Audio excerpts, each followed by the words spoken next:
Hey y'all, it's Lauren. This week I'm talking with Danny Claypoole about sperm donation, family, and identity. This is the Chicks and Dip podcast.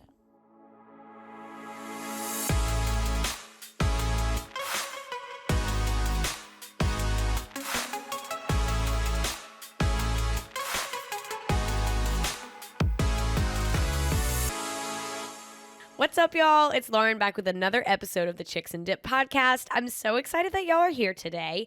I have a awesome guest. He is my friend Danny. We'll get into the full intro as usual. But a little bit of like a little preview of what we're gonna get into. If you follow the show on social media, then hopefully you saw my call to action, hey, do your homework. I have asked you guys to watch this documentary called Future People. Danny is in it, and that's kind of the story that we're telling. But to give you a really brief synopsis, just because my questions in the interview were kind of all over the place, so I just want to make sure that you guys understand what we're talking about. Danny is my friend here in Savannah, and he is one of 45 siblings who all share the same sperm donor as their biological father.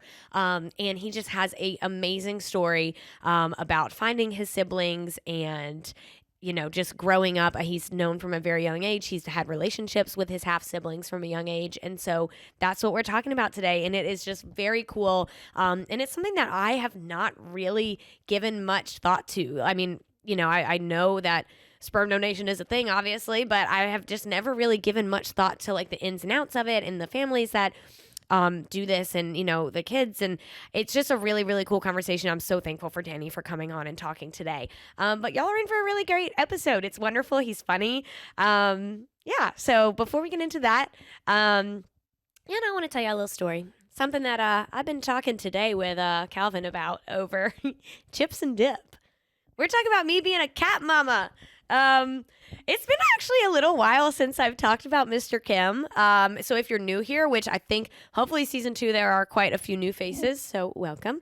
But if you don't know, I have a cat. His name is Mr. Kim. He's named after Kim from the Netflix show Kim's Convenience. Wonderful show. Mr. Kim is one of the main characters. He's the dad of this family.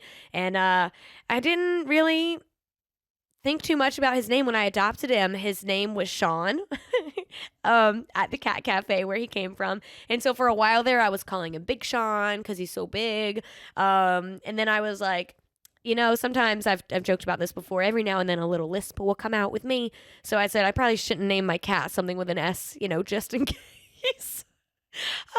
So I was watching Kim's Convenience for the first time at the time. And I was like, you know what? Mr. Kim is my favorite character on the show. So your name is Mr. Kim. Anyway, but I've always been a cat mama. I've grown up with cats. I had Bo. He gave me this lovely scar. Hopefully you guys never see it because I do a good job with my makeup, but I've got a scar right on my mouth. It's pretty gnarly from my first cat love, Bo. But yeah, I've always been a cat mama, and it's not just the cats that I own or that live in my house. I've been a cat mama to the cats of the streets. I remember whenever I was in college, I was sitting on my friend's porch, and there was a cat in the bushes, down the way across the street. And I was like, come here, kitty cat. Meow, meow, meow. Meow, meow, meow. I'm doing, my little meow, my cat voice or whatever, doing the here, kitty, kitty, kitty, kitty. And they just come to me. He just came right out across the street, got in my lap. I've always been good with cats. They get me. I think it's because we have similar attitudes, they always have a tude. I always have a tude. It's just we get each other. We vibe. They've got great nails. I've got great nails. But there was one time that I want to tell you about that this backfired on me. I was in college, and there were tons of stray cats on campus. And y'all tell me, if you went to Mississippi State, between 2015 and 2019, let me know if I'm making this up. I want to say they had to do a catch and release program because there were getting to be too many. I want to say they had to trap them, fix them all, and then re-release them. I swear. But there was one. His name was Union Cat because he lived, you guessed it, right outside of the student union. And he was grouchy. You could get near him, but you couldn't touch him. You couldn't pick him up. He was just a grouch pot. And people, but they knew him. You walk in, you're like, what's up, Union Cat? I'm not going to come bother you. Well, me, being the cat whisperer that I just explained, I was like, oh, grouchy cat, bring it on. Bring it on. Watch this, you guys. So I go up to Union Cat one day and I decide today's the day that he's gonna fall in love with me. I start doing my little meow, meow. Here, kitty, kitty, kitty. Kitty, I love you. And sure enough, I work my magic and Union Cat comes over to me. He starts doing the little purr thing where he rubs his little cheek on my leg, whatever. And I reach down, I start petting him, and I pick him up. And I'm like, I've done it. I have tamed Union Cat. Like, I did it. Suck it, everybody who's tried to touch this cat. Like, I felt like this shit. So I go home. I'm telling everybody. I'm telling Annalise, like, I touched Union Cat. And the next morning, I woke up with an armful of ringworm. The arm I picked him up with just covered in ringworms. I was like, great. I should have seen that coming. So, I had to go to the urgent care. They're like, what'd you get into? And I'm like, a cat. They're like, yeah, that's the risk you run petting stray cats. I was like, I'll never quit. You can tell me that. And honestly, I've had ringworms from 2 cats in my life. Like, that wasn't even the first time. Like, whatever. That's the risk you take when loving these animals. And it's worth it to me. It's worth it. I'm saying this and I'm probably going to get a fucking ringworm like tomorrow. Like, I'm going to walk outside, pet a cat, and this is going to it's going to all come together. And then in 2 weeks, I'm going to get back on here and I'm going to be like, y'all want to see something cool? And it'll be a ringworm on my wrist or something. But yeah, Union Cat, I'll never forget him. I'll never forget that $40 copay to get my antibiotic cream for my ringworm arm. I can't. But yeah. So, maybe this is an intro with a message, I'm giving y'all a take home before we even get into the guest. And my message is, if you're a stray cat petter like me, just be careful, proceed with caution. Probably wash your hands when you come inside. Put that cat down, just do a full body scrub just to be on the safe side. Anyways, before we get into it with Danny, I want to thank Neutral. Thank you so much to Neutral for supporting the Chicks and Dip podcast. Y'all know them. Y'all love them. I say it every week. Neutral is a vodka seltzer made with real juice. And today I'm mixing it up. I've got a cranberry. I've got cranberry orange on the set, but I have brought back the lemonade. I've got blackberry lemonade on the set today. I keep on hyping up the cranberry all winter. But I'm really excited. Like, I know it's still only January, but y'all know how the South is. Like, it's getting warm outside. And so I'm like in the mood for, like some cherry limeade, some lemonade, just like warm weather things. And so I'm really excited to get back into the lemonade pack. It's wonderful. They've got blackberry classic. I think there's a blueberry and a strawberry lemonade. Yeah, it's so good. No, not blueberry. Peach. Oh shit. Wow, that's really good. That'll be delicious whenever it's like really hot outside. But Neutral's wonderful. You can get it literally anywhere.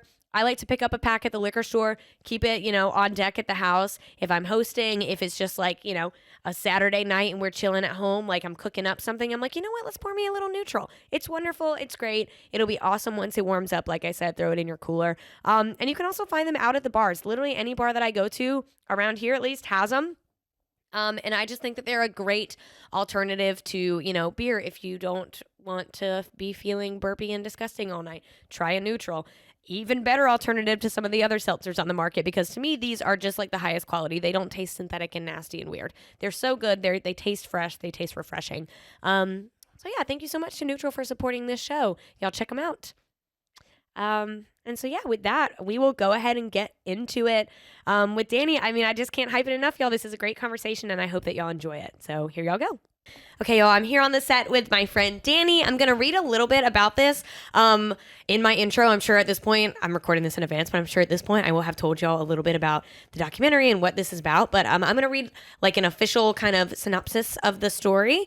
So filmed over 8 years, Future People, the Family of Donor 5114 is a documentary that follows a group of adolescents who connect with one another when they learn they are all children of the same sperm donor.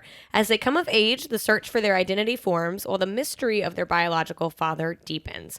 Their story made the cover of New York Times Magazine and was executive produced by Jason Momoa. Joining me on the set today is my friend Danny, who is one of the children of Donor 5114. He lives here in Savannah. He's a star of the documentary. Welcome. Thank you for having me. I'm so excited to be here. Thank you. Yes. I'm so excited. So tell us a little bit about you.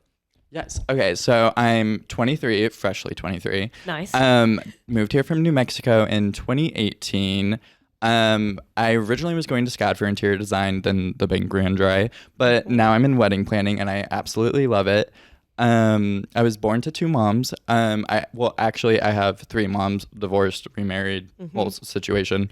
But yeah, here I am now. Nice. And so whenever, like, did your moms tell you that you were conceived via sperm donation, or like how did you put those pieces together? See, they never like straight up told me. So I was actually homeschooled for my first couple of years of elementary school and preschool and whatnot.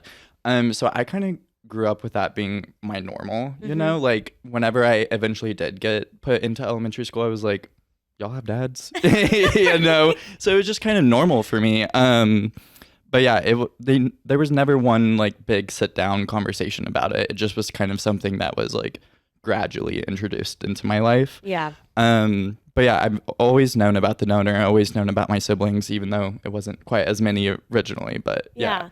And so when did you first like show interest and try to find a half sibling? Like how did that even come into your brain?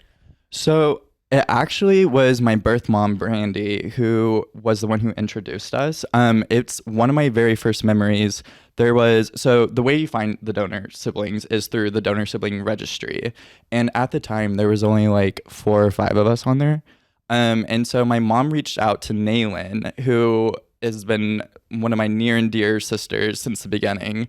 But yeah, I was like 5 maybe. And then I just remember my mom reading us the emails like, what pets do you have? What are their names? You know, just like toddler stuff. But yeah, we've always been in close contact. And then yeah. That's really cool. And so, I mean, like whenever your mom's like decided to have children, like do you know if they wanted for you to have a relationship with their half siblings the whole time, or was that like, I think that's so cool. And is that rare? It is kind of rare for it to happen that early, I feel like. And I don't know if my mom's necessarily knew what to expect. Yeah. Because like this is such a new thing, or I guess it's not as much now as it was, but like back then there was no pamphlets on it or brochures, you know, so they're just kind of figuring it out as they go. I definitely think later on my mom's kind of regret letting me be as evolved as I was because we all became super, super bonded, and they're like some of the most important people in my life now. But yeah, I think they were just like, we'll reach out and see what happens at the time. And then it kind of just snowballed from there. Yeah. And so tell me, in the documentary, they show this like Facebook group. What's the group called? Well, actually, there's like 5 different groups by this point. We have one called 5114 Kids. It's all the siblings. We have one that's like 5114 Fam, and it's all the siblings and the moms. And then the moms even went and created their own Facebook group called Sister Moms. Obsessed. Obsessed. And they all talk about whatever in there. No siblings allowed. But yeah, there's quite a few of us in there. Yeah. And so when did it start, and like how did you start discovering more siblings one by one? So I would say until I was in like 6th grade, I think I only knew of like 5 or 6. And it was pretty much just me and Naylin who would talk. Everyone, like I knew about Ben and Julia and a couple others, but everyone was just timid or like scared or whatever reasons. Yeah. And then my sister Alexis reached out to me when I was in like 6th or 7th grade or something like that, and was like, hey, I'm also your sister. And I was like, oh my gosh, I didn't even know there was a possibility there could be more. Yeah. And so then we started the Facebook group, and then not even like a week or a few days later, there was Sadie, and then there was Nate, and then there was Jack, and then it just like after Alexis messaged me is when like the floodgates pretty much busted open. And so that's when we really started to create like some kind of group structure to be able to communicate with one another. And so like how is this happening? Like whenever, I guess, how is it happening? Like your siblings, they find out some information about their donor. Like do you just get the number? Like, is that literally all you know? Yeah. So it's kind of evolved, but back then it was you just have your donor number, and then the donor sibling registry was pretty much the only way you could figure out who it was, which it was like, I don't know the exact price, but it was very expensive to become a member just to find out who your siblings were. And so you pay and you say, hey, here is my first, last name, this is my donor number. And then you just get on there and hope that there's someone else who's done the same. Exactly. Wow. Yeah, exactly. And then if you pay, then you'll have access to their information. You can message them or whatever.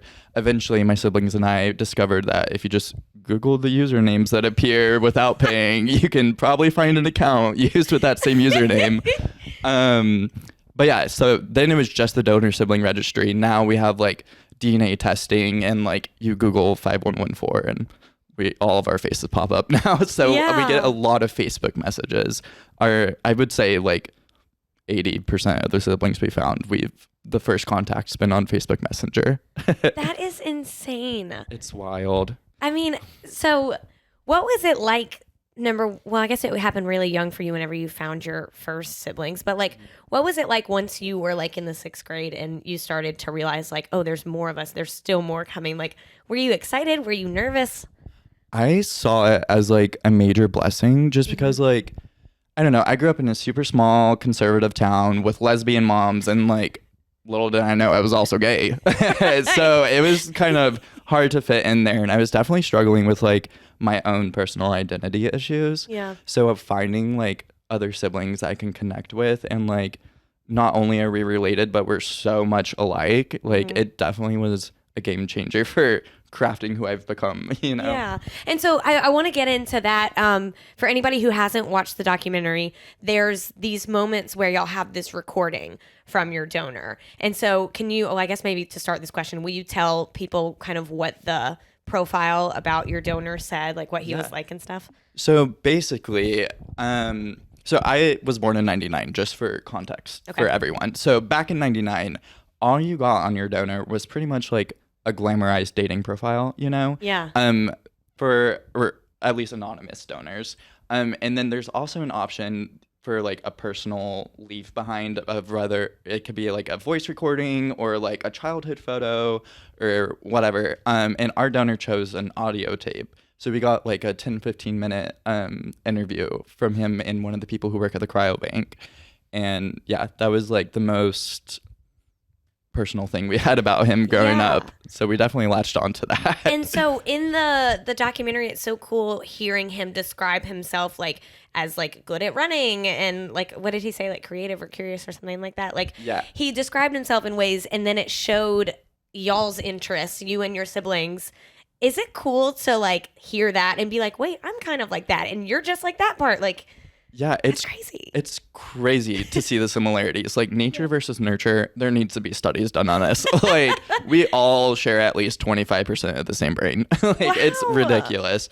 And like for me personally, like love my mom, but I don't necessarily see a lot of my personality traits or physical traits in her. Yeah. And so like when I finally found out who the donor was, and like it's crazy to be able to see things and identify yourself in someone you've never met, you know? Yeah. It's such a weird feeling, but it's like amazing also. Yeah. And it was really cool to see y'all's faces and like physically see your features that you have in common. Like, I just think that's so neat. It's crazy how many possible outcomes there are from like, you know, like, I mean, y'all look similar, but like if you put all of you in a room, I wouldn't be like, oh yeah, y'all are definitely like related. Exactly. Unless you told me. It's like a scale. Like there's like certain groups that look like great grandfather, whoever, and then like there's sisters that look exactly like our grandmother, brothers who are like our donor's clone. It's like you can, because I also went on a huge ancestry binge once upon a time. And so I got pictures of like all of our ancestors for like 5 generations past. Wow. And it's so insane how you can find the physical characteristics from these people in my family, you know? Okay, before I get into too many more questions, I want to like kind of go in chronological order here. So you have the Facebook group, you start to connect with people. Y'all actually met up in person, like a lot of the siblings, and then y'all do it once a year, right? Yeah, we try to do it once a year. During like high school and middle school, we were pretty good about it. Mm-hmm. Now that we're all like college age or just getting out of college age, it's a little bit more difficult for financial reasons and like time reasons or whatever. So it's kind of become more of like a bi-yearly thing, you know? Yeah. That's sweet. What was the first meetup like? So the first meetup, I was 12, I believe. It was in Taos, New Mexico. And Nayland's from Colorado. I'm from New Mexico. So we just kind of met in the middle because Taos is like pretty much right on the border there. Yeah. And it was just supposed to be Nayland and I at first. And then we opened it up to all the other siblings. And most of them ended up coming. And at the time, I think we only had like 12 or something. I think like 7 of us went or 6 of us. I don't know. But yeah, it was the best experience. It was super overwhelming just because I don't know, I never even heard of other sibling groups meeting up before, you know? Yeah. And then on top of that, we also had a camera crew there. And it was like, I don't know, we had this whole theory the first time that the director of the documentary was secretly our donor, like undercover, you know? And that the like cryobank sent him, and like at the end of the trip there was going to be like, surprise, I'm your dad. Big reveal. Yeah, but definitely wasn't the case. But he is still a big part of our group. But yeah, it was insane. That was really the start of something that has evolved into an amazing part of my life. You know? Yeah. And so over the years, how many siblings have y'all confirmed and found? 45. 45? There is, I believe. It's kind of hard to keep track. Wow. Yes. And I know there's one, I believe, that matched with us on Ancestry, but they have like cryptic initials as their names, and we haven't been able to figure out who it is. So I say 44 and a half, you know, until we find who that is. Like not confirmed like first last name yet, but we know you're there. Yes. That's crazy. And so I don't know what order I want to go in here. Whatever. I'm just going to go out of order of my whole rundown. Is that normal? 45? It is. No. Okay. It is not. I mean, so back when I was conceived, there was absolutely no regulation for the number of offspring that could be conceived through a donor. Yeah. And our donor actually thought there was only going to be like 12 of us max. Oh my gosh. Yeah. Little does he know. But yeah, there's also other sibling groups. Like ours is extreme, but there's others that have like hundreds. Like, I mean, I think I've only heard of like 150 or something like that. But like, it's insane. Like, we're not even the worst of it. Wow. Yeah. That's crazy. And so I learned a lot from watching the documentary. Like, you guys grow up, you have this relationship with each other that you just keep going. And so the whole thing is kind of building up to this moment whenever your oldest sibling turns 18. And so I didn't know this, but whenever one of y'all turns 18, then you can request contact with your donor. Is that how it works? Yeah. So whenever you turn 18, you contact the cryobank. Mm-hmm. They ask for your parents' identification and yours just to confirm that like they did place an order however many years ago and that you are an actual offspring. Then they reach out to the donor and they're like, hey, we got one for you. Like, are you open to it? And they either reply yes or no. And then the offspring can write a letter, send it to the cryobank. The cryobank will skim through it just to make sure we're like not giving away too much personal information at first. And then send it off to the donor. And then when the donor writes back, that goes through the same process. And then after like 1 or 2 letters, the cryobank's like, all right, here's your information to one another. It's in your hands now. Wow. Yeah. What was that? Walk me through your sister turning 18. Like, what were y'all feeling, thinking about the possibility of having contact with your donor? I mean, it was terrifying because, like, for all we knew, he could have been dead. He could have been a dump truck driver. He could have, there's endless possibilities. And, like, in his profile, he seems like an amazing man, but, like, 18 years has gone by. Who knows what happened, Yeah. It was nerve-wracking and, like, I don't know. He could have not thought about us once after he donated. And then like we contacted him, he just straight up says no. Well, there goes us finding out where the other half of our DNA ever comes from, Yeah. So it was nerve wracking. And actually our oldest sister, Maddie, she ended up she didn't write to him because it was just so much pressure. And like, we all were so emotionally intertwined with one another that she just felt like if she had to be the one to tell us that he said no, that would have like shattered her heart, Yeah. And I completely understand that. And so it was actually a few months, I'm not sure exactly how far after that, but one of our other sisters ended up writing to him after she turned 18, and then he said yes, and then we got pictures and everything, and it was amazing. Wow. It was crazy. And he actually ended up he lived 2 hours away from where I grew up my entire life. Oh my god. And like one of his brothers is constantly in my hometown, and like it's just all the coincidences were insane. He like went to the school that I was going to go to for architecture. He taught at another university that all of my friends went to. Like it was just, there's numerous stories like that. Wow. It's weird. And so whenever, like, how much time went by? Because you've met him, right? All of y'all have met in person. Yeah. So how much time went by between the first like email versus him feeling comfortable enough to meet you guys? Like what was that like? It was okay. So he's also married and they have 3 children of their own. Love them all, and the wife is incredible. I love her. It definitely. So our donor was very open with her from the beginning that he was a donor. Like first date, he told her, or second Good date. for him. Something. Yeah, love a transparent king. But it was still just very overwhelming, because they have this family established, and then like suddenly the day comes and it's like, do we want to open our doors to these people to have some kind of relationship with them, Yeah. And so, and also their kids were, I think at the time the oldest was 12 or something like that. And so they hadn't told them yet, just because, I don't know, it's kind of, like I said, there's no brochure on this stuff. So it's such a hard situation to have to overcome or tackle. But yeah, it was probably 2 or 3 years after the first sibling made contact. And then once the documentary came out, then he used the documentary as a way to show his daughters about it. I love that. And was like, surprise, I'm the donor at the end. He had a big reveal at the end. Pop the confetti.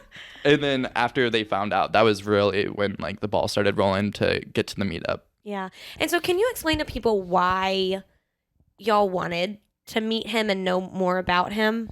Yeah. I mean, it definitely varies sibling per sibling. Like some siblings like have no interest in meeting him, are very comfortable with the life they live and like don't want to risk disrupting that, I guess. Yeah.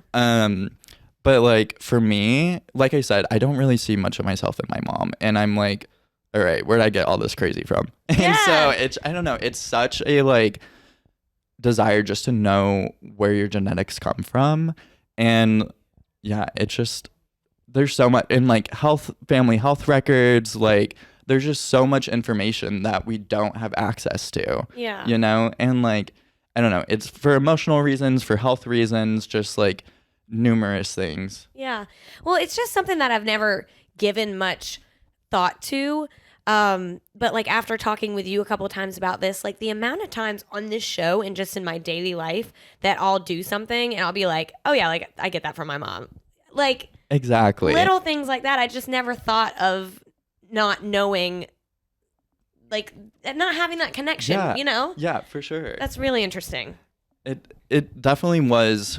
And like for the other siblings out there who like also felt the same way about their mothers, like didn't really identify with them very much. It was really hard for us growing up because like, I don't know, we've all come together. We've all seen our similarities, and now we're like, where do we get them from? Yeah. It's like just finding out where the source came from, Yeah. Was there like any, in the film gets into it a little bit, but like, was there tension and stuff once y'all started to make these bonds, like between like the parents and the children? Like what, was that weird at all? Yeah, it definitely was a difficult situation to navigate just because some moms were like, have fun. Like, we don't care what you do. Find yourself. And then other moms were like, kind of, I don't know. I think a lot of it was based in insecurities, you know? And a lot of parents were kind of like, we raised you. We were your moms. We were your parents. So why do you even have a desire to know who he is? Right. Like, have we not given you enough? Like, yes. Kind of. Exactly. Yeah. Which, like, I find to be very unfair because it's like, it comes from different places, you know? Like, my love for my parents and my family does not, like, that doesn't affect my curiosity to know who he is. You know what I mean? Like, separate. It's two separate things. And, like, I don't know, like I love my parents to death, but like I want to know where it came from, you know? Yeah. That's I mean, I understand that. Like it's also like you're human. You know, like humans are naturally curious. We want to know things. And it also was like frustrating to like the cryobank gets to dictate like whether or not we do know. Like I don't know. It was just I've never been good with dealing with gatekeeping. Well, somebody sent me a message the other day. I'm sorry, this is unrelated. Yeah. Somebody sent me a message the other day about my manicure, asking like what colors I use. Thank you. And she said the funniest thing back. I told her all the like details of it, and she goes, "Hot girls don't gatekeep." I said, "Thank you." Exactly. Words to live by. Words to live by.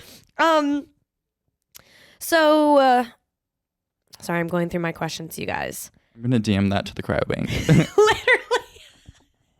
And so, well, we can get to the cryobank. Y'all went and visited it. What was that like? It was weird. Yeah. It was really weird. It was for our second meetup. We went to LA and there was more of us. We were filming again. The director of the documentary is actually the son of the owner and the founder of the cryobank. Mm-hmm. And so we obviously had that connection there. So they offered us a tour and we went, and it was kind of like, I don't know, it's such mixed feelings because obviously I'm excited to see it and like everything, but at the same time I'm like, you're keeping the answers from me. You know, it's such a strange feeling. That is bizarre. And so actually, can you kind of, I'm sorry, I'm going so out of order, but like, can you explain to people how sperm donation actually works? Because until I talked to you, honestly, I didn't even know. Yeah. So you go into the cryobank, you can apply to be a donor. They do an extensive family health check and like just mental health checks, all the kind of checks. And they're very, very selective with actually who gets to donate. And most of the people who apply don't get accepted. Wow. So then you go into these rooms, which... Oh, totally. Okay, yeah. This is an explicit podcast. Okay, just make it... It's called the Masturbatorium. And me and Naylin snuck off when we went to the cryobank, and we were like, we got to see where it happens. And so we opened the room, and we're like 13, 14 at the time. And we opened the room, and it's this big old room with porn wallpaper everywhere. And they had one gay one, inclusive. Love it. Love it. But yeah, so they go in there, do their deal, and then afterwards, I think they test it again. Yeah. And then you get put in a cryo tank and frozen.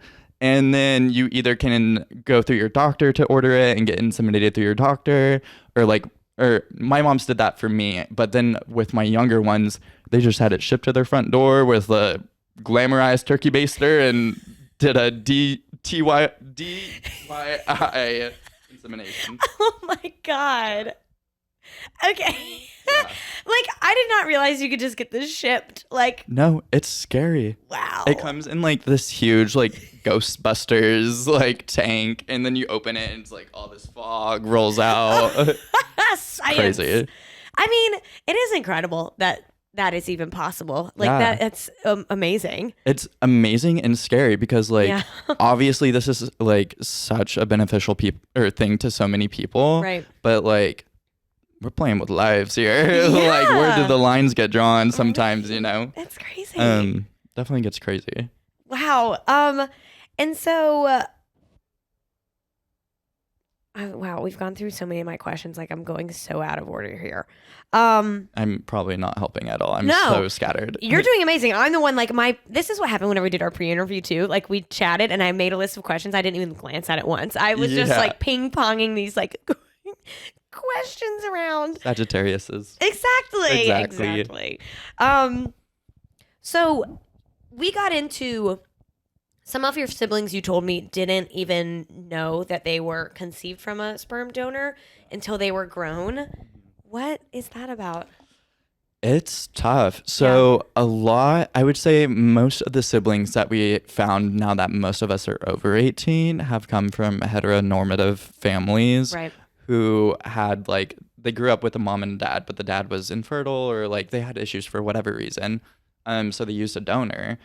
And actually, you can send in a picture of your social father. That's opposite of biological, but or not opposite. You know what I mean. But and they'll match it to the donor that closest looks to them. And so we have siblings who then are born, told all their lives they look like their father, they act like their father, XYZ, because they do. Yeah. And then they get a DNA test from the uncle who doesn't know they're from a sperm donor or whatever the situation, and then match with 50 people for their siblings, and they're like, hold on. Whoa. So there definitely has been, I've been nominated a couple times to be the one to reach into Instagram DMs and be like, hey, does the number 5114 mean something to you? And it can be rough, but we've been lucky with how it's played out for a lot of us. Yeah. Whenever you told me that after our pre-interview, I swear to God, I called my parents and I was like, listen, I've learned some information. I'm like, I know I look like daddy, but like, are y'all for real? I'm like, I've learned how it works. I just can't imagine living my whole adult life. Like, I feel like that would kind of rock my world. Do people freak out? Yeah. Yeah. I mean, it's like they freak out, but also there's a lot of excitement with it because like it's cool, yeah. The siblings is the best part of it. Yeah. Like we are all just best friends. We have a group chat. We all talk in all the time. And so like there's kind of that to cushion the blow. And so like for one of our sisters, Josie, she had heteronormative family and then found out through me DMing her. And then yeah, I know. Knowing you, like, this is just so good. Also, like, you're the perfect person. Like, you're nice, you're calming. Like, yeah. I love that they're like, Danny will handle this. Go break the news. Yeah, and also, like, I kind of get excited when I'm like, I can't wait to tell them. But she actually, after Josie found out, she drove down to Savannah, like, a week or two later, stayed with Maddie and I, because Maddie was living here at the time, too. And then we just, like, spent the best weeks together. And, like, Josie and I are, like, we share like 40% of the same brain. Like wow. It's crazy. She was born 2 weeks after me. And whenever we first found her, so she matched with us on Ancestry or 23andMe or whatever. And then we saw her and then I went through some of her photos and she kind of has a younger face. And so I was like, okay, I think this girl might still be in high school. Like I'm not going to like mess with her last few years with her parents or whatever. Yeah. And then me and all the siblings were on Zoom or FaceTime one day, and someone brought up how she was born 2 weeks after me. And I was like, okay, I already followed this girl on Instagram. Like, if I had this many half siblings out there creeping on my Instagram every day and like whatever, and no one told me, I'd be pissed. Right. You like, know? We got to know. Exactly. Yeah. And so I definitely have come to the conclusion, like, it's been a lot of debate whether or not that's something we should meddle in, but like I firmly believe everyone has a right to know, and so I will always make sure if it's within my power that they know. You know, I love that. I mean, go ahead and let them know, and then it's on them. It's like balls in their court. If they want to lean in, they can. If not, then that's fine. Like exactly. Do you feel disappointed whenever people don't want to get as involved, or do you understand it? I understand it. To a point. I think most people who don't want to get involved didn't try in the first place, if that makes sense. Yeah. So I feel like, I don't know, like once you get a little taste of it, like it's hard to go back. Right. This sounds weird, but yeah, it's definitely something that is very intimidating and overwhelming for a lot of people, especially those who might have grown up in like with a mom and a dad, you know? Yeah. And so I understand it, but it's like, come on over. Like, right. Yeah, we have fun. Right. Yeah. I mean, I get that. Like, I've got a mom and a dad and a sister. And if I found out I had 45 other siblings and like I've seen your group chat. There are 40 something people in that group chat. Like I would probably be really intimidated. I'd be like, scary. You guys are already a family. Like I got to come in here and introduce myself. Like, yeah, that's definitely was like a struggle for Josie and the newer siblings is like not only fighting this out, but also coming into a group that's already been like bonding since we were prepubescents, you know? Like it's definitely like so many intimidating factors. And also now we know our donor and like we have group chats with him in it. And so it's like, hey, like not only are you from a sperm donor and you have all these siblings, but we actually also know who he is. You want his phone number? Like it's so many things just back to back to back to back. Also, there's a documentary. Have you seen the New York Times? Like, it's crazy. It's crazy. Wow. I mean, y'all, it just looks like you'll have fun. Like just watching the documentary. I mean, I felt like joyful. I cried a lot watching it. Like, and it was really cool to see teenagers. We've all been teenagers. Like you don't have like a grasp of like anything, it feels like, you know what I mean? Like your emotions and stuff, like you can't even articulate like what you're feeling and thinking. And this is like a complex, layered situation. Like what was that like to be so young and trying to like understand it, but then also have to like articulate it to all of your siblings and the producers? Like, honestly, the siblings are the only thing that got me through it. Really? Like having because they're the only people who understand the shoes that I'm in, you know? Yeah. And like even talking about it with my friends back home, like they try to be understanding and like get on the same page with me, but it's such a weird, like unheard of thing, especially where I'm from. Yeah. So it like I think that's why we're all so bonded, is because we not only all got together, all sharing the same issues, but we also had a camera crew there that was like, all right, y'all, let's all sit down and talk about our feelings for 2 hours. And so it did kind of become like group therapy for us. And I think it was really beneficial for me. That's good. Yeah. That's really good. So we joked about this, and I have since watched the Vince Vaughn movie. But like whenever we had our pre-interview, you're like, everybody just thinks of Delivery Man. Like whenever we talk about this, I watched it. What do you wish more people understood about sperm donation, like in general? You know, like if that movie's the only context they have, like what's something you wish they knew? I guess just more of a realistic example of it. You know what I mean? Because it's like the Vince Vaughn comedy, or it's like doctor impregnates all this women or women with his own sperm, and it's like either this terrifying horror story or a comedy, right? And like whatever. But I don't know. I just want people to understand there's a lot of emotions involved, especially for the offspring. Yeah. And for the entire cryogenic world in general, I feel like there's always been a lack of consideration for the offspring and all the consideration for the parents and the donors, if that makes sense.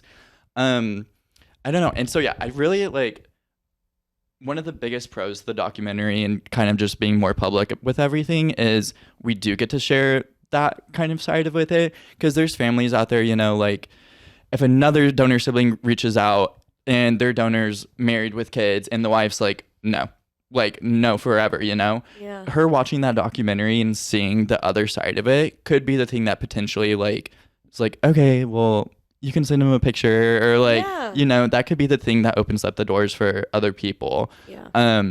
But yeah, I think like just bringing attention to the offspring side of it versus, you know. Yeah.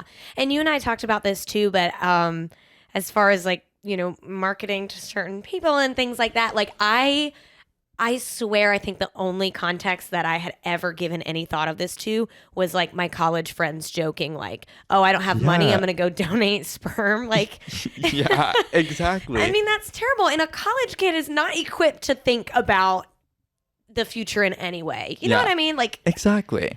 And so I guess this is awareness maybe, but like what can people listening like do about it? You know what I mean? I mean, just kind of like you said, a lot of people actually do sperm donation as a joke. Like they get approved and they're like, oh, well, I guess I'll make a few $100 or whatever. Okay. Yeah. But yeah, cryobanks heavily target college students. Heavily. And the first man, I don't remember his name, but the guy who like straight up just invented sperm donation, whenever it all started rolling, they sent a letter to every male person in the student body of whatever university he was working at. Every single male student. And I'm like, what is, like, you think that a 18-year-old just left mommy and daddy's, like, you think they're equipped to decide that 18 years down the line if they are going to be ready to have contact with however many siblings, you know? No, like, he's thinking about how he's going to pay for his booze this weekend. Yeah, exactly. And it's just like, I don't know. Like, I get it. Like, grateful to be born or whatever, like thanks for providing life, but like don't leave us with all these questions, you know? If you're not emotionally prepared to handle the consequences of your actions, don't do it. Right. You know? And I think it's extremely unfair that that is the age range that's usually targeted. I think so too, and I just like I'm feel so happy that you have like come into my life to like make me to make me think about something that I never would think of, like I really want it. And so I hope that people listening will think about that. And I'm not a male, so like I can't ever donate sperm. Yeah. But I just hope that I can help people just like think about it a little bit more. Yes, Do you think that? Oh, I appreciate you. So sweet. Do you think, and you might not like know, but do you think that with the regulations and stuff, like if you go in to try to donate, do you think that it's gotten better over time, like having people think a little bit more? Yes, I definitely think I know there's more regulations in place today than there were back then. Like I know there's a limit on the number of offspring and stuff like that. But there's also kind of like loopholes around those because it's up to the parents to decide if they report back a live birth or not after they have a baby. Really? And like, okay, hopefully this doesn't get anyone in trouble, but like when my little sister was born, my mom got pregnant off the first vial they ordered, but they had ordered like 2 or 3. And then if you get pregnant, they make you send the extra vials back. But my mom, her best friend wanted to get pregnant too.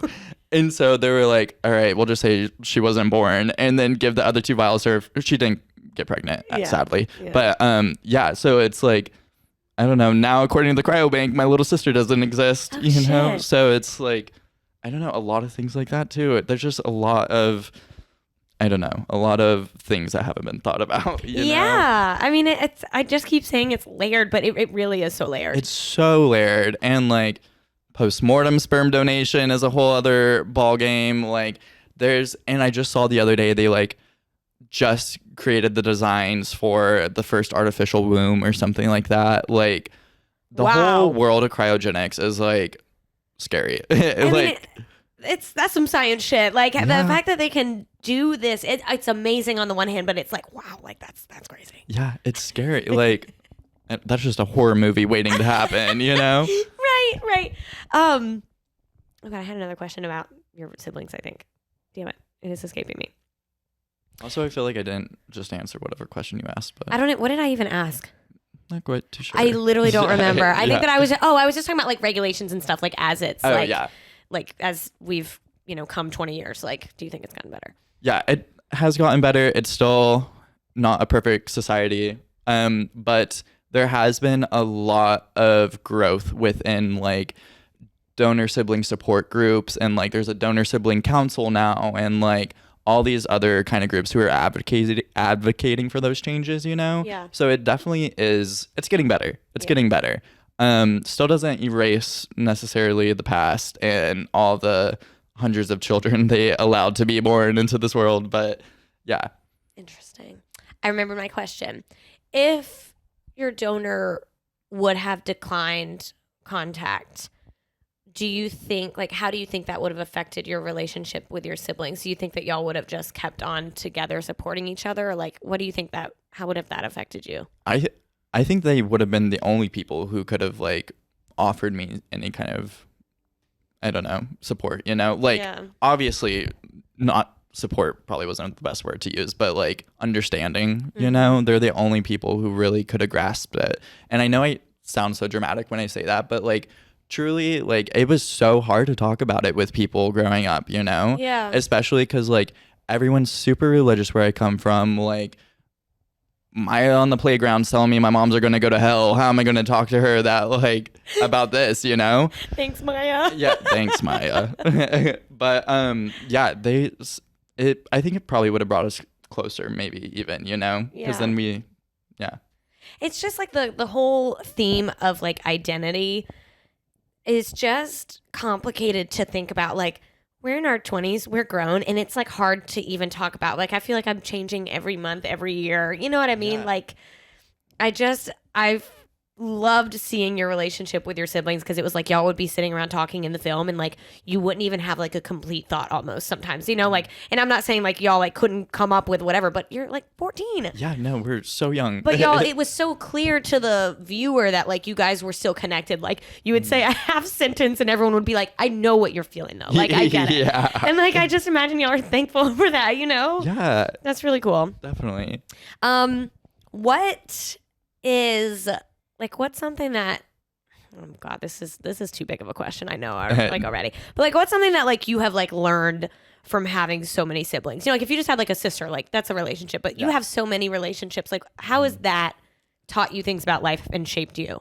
It's hard, you know, having so many of us because like I'm equally related to all of these people and I have the same desire to be as close with them and like have a bond with all of them. Yeah. But there's so many of us, like it's just not possible, you know, like, and it's kind of messed up because this is horrible, but you have to pick your favorites, you know, like you have to pick your favorites. Well, it's like your friend group, like, you know, you're closer with certain people. That's nature. Like, exactly. Like there's definitely, I might get in trouble in the group chat later, but there's like siblings that like I would introduce like, yeah, this is my sister, this is my brother, whatever. And then there's other siblings I'm like, yeah, this is my half brother. You know what I mean? Like, right. There's definitely levels to our relationships. But yeah, it's taught me that it's really just, that's been one of the biggest struggles with having as large of a number as we do. Is just so hard to build the relationships you want to, and it just feels so unfair that we're even like put in that kind of situation, you know, because like I'm grateful for each and every one of them, but it's like,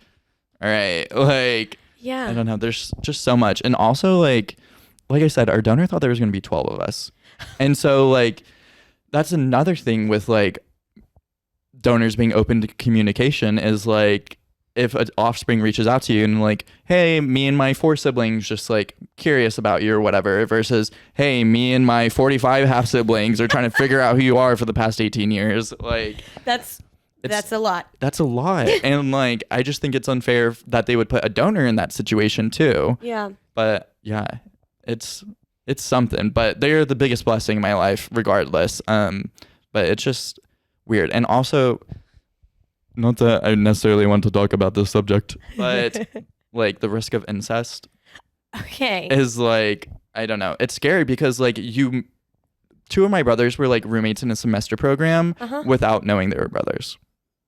That's insane. Yeah. And so. Well, okay. And naturally, don't they say that you're attracted to people who look similar to you? Yeah.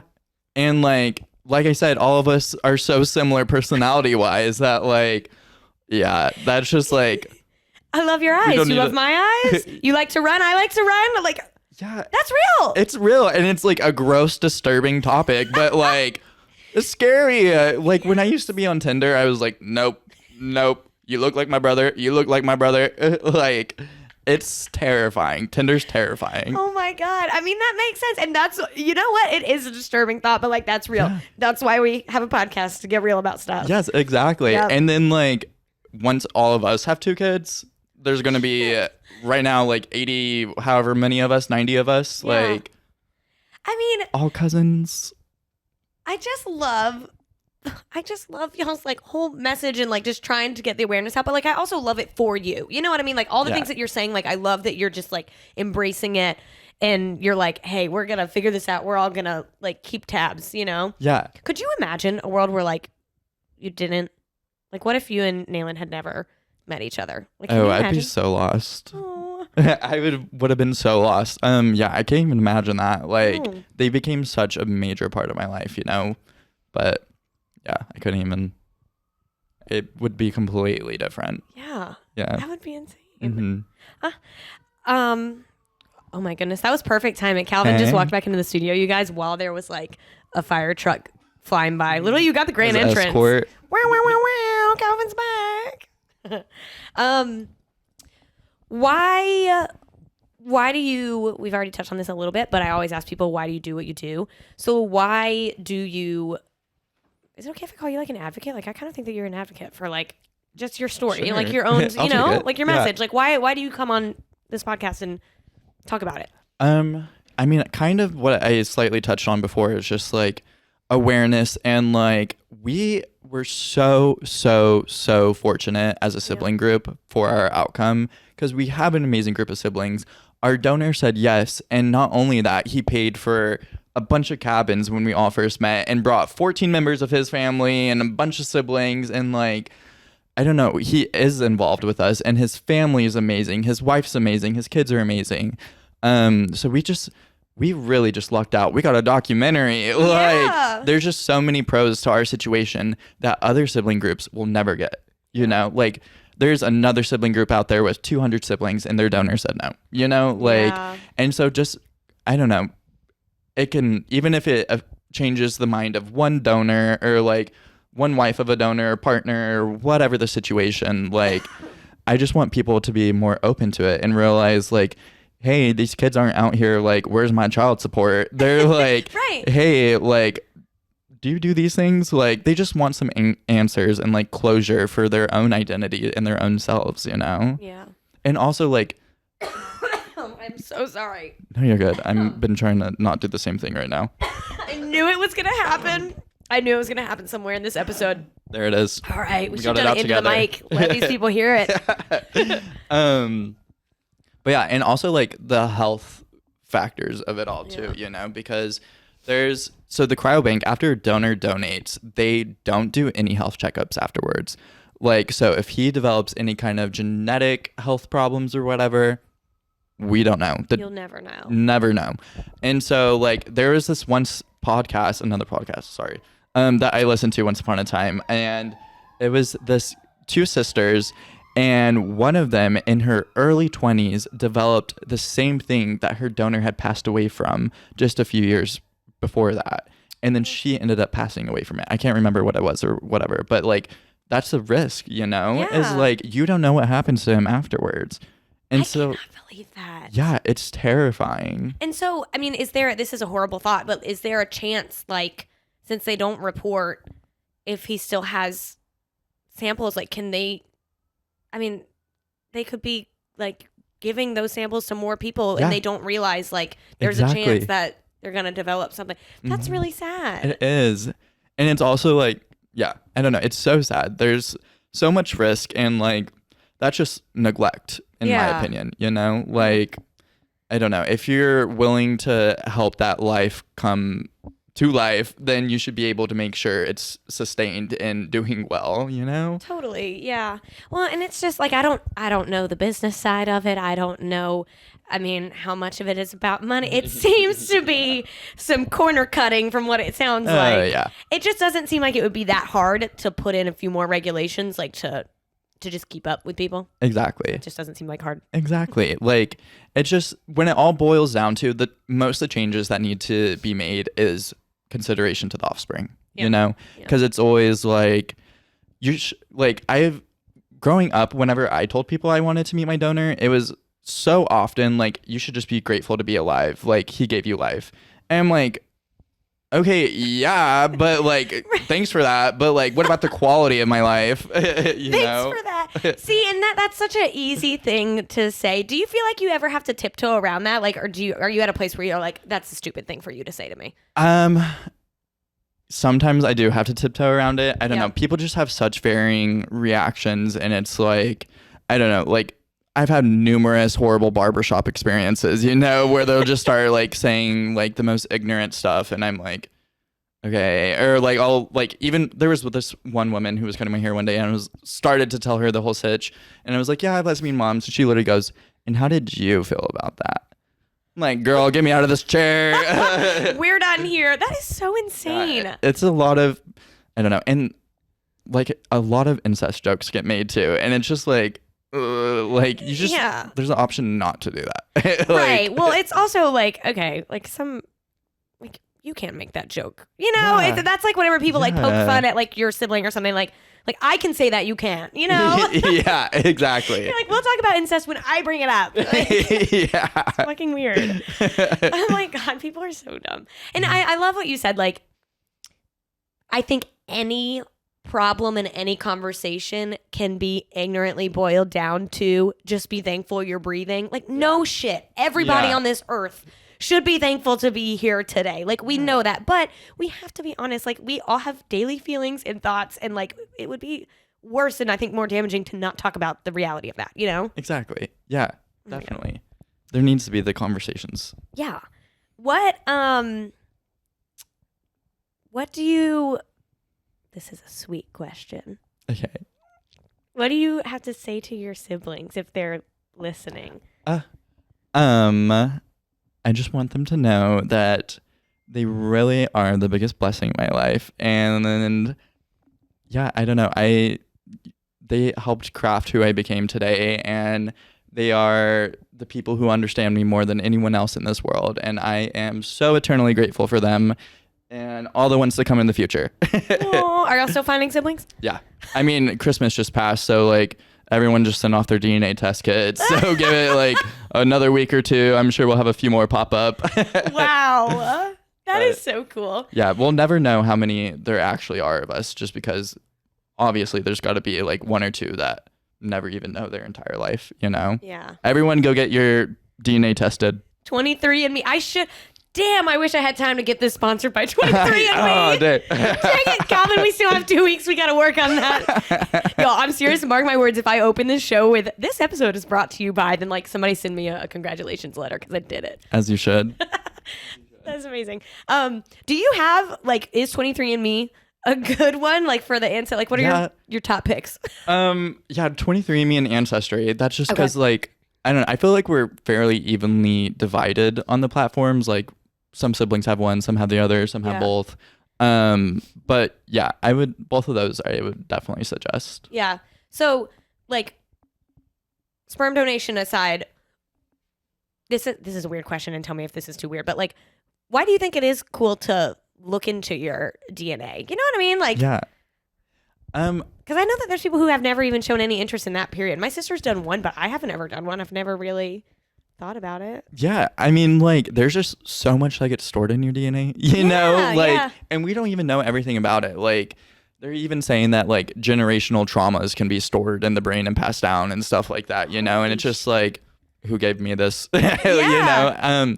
It's just such a hunger and curiosity, and, like, I want to know, where did my bushy eyebrows come from? Where did my big lips come from? Or, like, whatever the question is, you know? Yeah. Like, I don't know. And like personality wise, there's just so much to be curious about, and like health reasons, and yeah, it's just like endless possibilities, you know? Yeah. And I might be making this up. Like, my mom is probably going to text me after this and be like, that wasn't the right details. So like, take this with a grain of salt. But there was like sometime a couple years ago, whenever I was watching, or maybe I was working at the news or something, but like, I have always felt like a weird connection and like soft spot in my heart to firefighters, which is like so random. Yeah. But like, you know, like whenever like I watch any kind of firefighter movie and like somebody gets hurt, I'm like, why am I like sad? You know what I mean? No, yeah. And like whenever I hear stories of firefighters, I just like, I don't know what it is. I feel something. Yeah. And like, I swear I might be dreaming this, but like, I'm pretty sure that my mom or somebody told me like, yeah, like you're like cousins or whatever, like there was a few in my family somewhere, and I'm like, I swear maybe that's why. Like, I feel like there's a connection that I don't know about. There's a bunch of firefighters or something. Yeah, linked with your ancestors. No, I believe it. It's like, I don't know. It's like really interesting. I'd love to like find a scientist or somebody who can explain like how deep that stuff goes. Exactly. It's because there's just so much we don't even know. What's getting passed down. Really cool. Mm-hmm. So this show is all about being in your 20s. And so I like I told you earlier, I love this theme of like identity and like trying to understand yourself and like your roots. What do you have to say to just like the listeners in general who may be trying to just like find themselves in life? Like, what's your advice? Let me brew it for a second. I know, sorry, I like didn't put that one on the rundown. Just pulled that one out my ass. I would say that you are who you are in this moment in life, regardless of where you come from or not. And while those may help guide you to the root of those things, you know, and like give you those answers, it doesn't necessarily change who you are, you know? Like, you are who you are regardless of where it came from, and just seek comfort in that. And like, yeah, I guess. I hope that made sense. That's really good advice. I love that. Thank you. Danny. Thank you. Is there anything else? I'm going to review our questions, but is there anything else that you feel like you want me to know, you want people to know? Should I tell them about postmortem sperm donation? Yes, why not? Because this was freaking me Scary. out. Okay. Spooky story time. So, the owner of the cryobank, he has always, his name's Cappy Rothman. He just recently had a book come out called The God of Sperm that was a biography on his life. So that I feel like pretty much encompasses who he is. God of Sperm. Jesus. But he always invites our sibling group out to his house anytime we're in LA. So like for the premiere of the documentary or meetup or whatever. And last time we were there, he decided to tell us about this thing that he created called postmortem sperm donation, where they literally, it is what it sounds like, they extract sperm from dead bodies or people who like maybe brain dead, in a coma, like whatever the situation. Yeah, like whatever the situation is. And then their partners or whoever can then have further offspring from them after they are deceased. And so some kids are being born out there and being like, so sorry, but your dad died 2 years ago, but we really just want another kid. Like, ew. Yeah. Okay. And then it's now been performed over 100 times. Are you serious? Yeah. Okay, so I see from like a PR marketing perspective, I can see where somebody could frame this in the light of like, oh, like horrible accident. Yeah. Mother of one, always wanted another kid. Like, exactly. I get that. But like hearing your story and I'm sure from your perspective of being the child growing up, like yearning for that. Yeah. Understanding, that just seems a little selfish. Is that crazy to say? No, not at all. And like, I kind of do feel heartless when I talk about it sometimes because I can like totally empathize like with that other partner wanting that, like totally understand that. But also like, it's not your life that is going to be born, you know? Right. Like there is an option to give that kid a chance to like form some kind of connection or relationship with their biological father, you know? Yeah. Like you can choose a different donor, you can whatever the situation, and also like you can just not have another kid. Right. Like, right. That's an option. But yeah, I like when I say that, I don't want to sound like I don't understand because I do, but it's just like that's so messed up to me to be like born with a dead dad. Like who wants to sign their kid up for that? Right. Oh my God. Okay. Also, like, I hate that I'm having this thought. This is horrible. But like if someone like dies like from old age, like, are they doing that? Oh my, I hope not. You know what I mean? Like whenever you said postmortem, I immediately thought like old, and they're like, let's get everything we can. Like, well, at least they have a good idea on the health records. Like this one lived to be 95. Green flag. Like, yeah. That's fucked up. I'm sorry. I'm out of my lane. I should not be making that joke. Sorry. I support it. Your siblings are going to be like, we hate this girl. No, not at all. Not at all. Oh my gosh.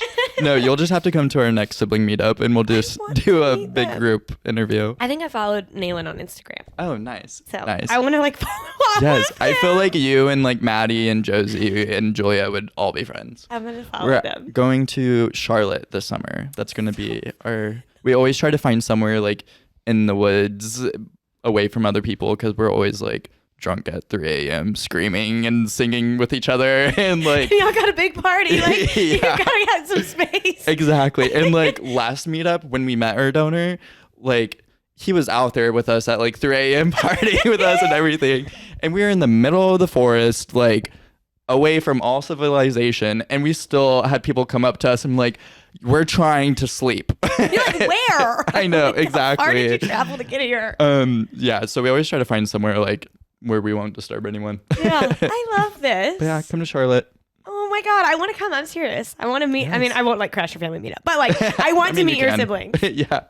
Next time you're in town, we'll get coffee. Yeah, and Maddie went to SCAD here too, so she comes back every once in a while. So you'll meet eventually, I'm sure. Okay, I'm so excited. Yes. Anything else you want us to know? Not off the top of my brain. Okay. Anything you want to know? I don't know. I kind of want to end it on like a high note, and like I feel like I'm kind of like repeating myself here in my questions, but like I don't know. Like, do you feel like you have like a full life because of all of this? Yes, I feel like I would be. This fuels my like individuality complex. You know, like I think that this has been like one of the most fulfilling things about my life, and yeah, it's just been great. It's been hard. It's been a lot of tears. It's been a lot of things, but it's all like the outcome's just been perfect, you know. But also, I want all the other donor conceived people out there to know that if they need a brain to pick ever, my Instagram, it'll be somewhere. Boom. Yes. Tell people where they can find you. Actually, that's a good segue. Yeah, sure. So my Instagram is Danny Claypoole, DANNYCLAYPOOLE. But yeah, you can DM me on there. My email's my name. It's all under the same stuff. So okay. And the documentary is called Future People. What's the rest of it? Future People, the Family of Donor 5114. Yes. Oh, one more thing. Tell them about the tattoo. Oh, should I bust it out real quick? Yeah, totally. Oh wait. If you're audio only, this is the right. Sorry, we'll explain. Y'all. Okay, so all of us, here it is. If you can do zoom in. I know. There it is. So I would say like I don't know, a really good chunk of us have a 5114 tattoo, our little brand. I love it. But yeah, last summer we all gave each other stick and pokes too. So, I think that's so cool. You know how it is. I absolutely love it. All right, cool. Well, I will go ahead and like wrap up the show. If there's anything else you need to add. Thank you so much. Seriously, like every episode I feel like I say like I'm so thankful for the guests come on here, but like I really, really love, I said it a few episodes ago, but like I love bringing a perspective that I don't have. And this is something that I told you earlier, I have truly given no thought to. And I'm so thankful to have met you, to think about something that would have never crossed my radar. And I'm so happy to be able to bring that to the show. Well, thank you for thinking of those things. That is so sweet. And it like means so much to me that you genuinely care. I really do. I just think it's really cool. And like, you are such like a nice, good person. I mean, you are like, when we met, I was like, he's really cool. And like, the more I hang out with you, I'm just like, I'm so happy that you have the relationship with your siblings that you do. And like that you have become. Thank you. That means a lot. Thank you. I'm so grateful to be here. I really am. All right. With that, I will send us off. Y'all know the drill. New episodes come out every single Monday morning, bright and early. We are available as a video show on Spotify and YouTube, and audio only on Spotify, Apple, Google, Stitcher, literally anywhere you can get a podcast. You can follow me on Instagram at ChicksandDipPod. I'm also on TikTok, Facebook, and my personal is Lauren_Wolverton. I don't know if I have any more housekeeping things other than like, you guys, please keep sharing the show. Every time one of you shares the show, that branches off into new people who can listen. So like, if you've been wondering like, oh my God, love Lauren and her show so much. Like, how can I help? I'm telling you, share this, put it on your Instagram story, text it to somebody. That does wonders for me. So thank you so much. And thank you, Danny. Thank you. All right. I'll see y'all next week. Bye. Bye.